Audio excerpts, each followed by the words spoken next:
तो नमस्कार गाइस, देखिए ये कोचिंग के बच्चे हैं और इनका जो है देखिए एक प्रोजेक्ट बना के लाए हैं।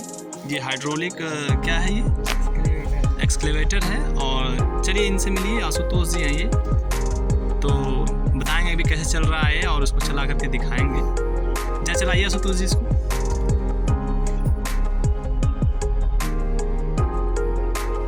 देख रहे हैं ना कितने, देखिए पूरा हाइड्रोलिक, ना कुछ इसमें इलेक्ट्रिक है, सब हाइड्रोलिक है। और देखिए किस प्रकार से काम कर रहा है।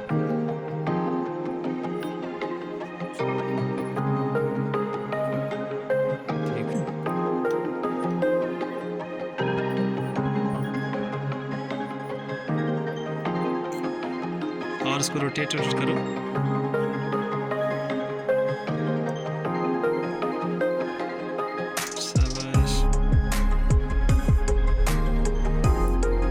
बस इनको प्रोत्साहित करने की ज़रूरत है।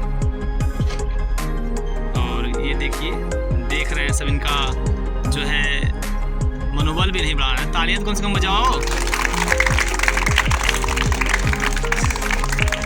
ठीक।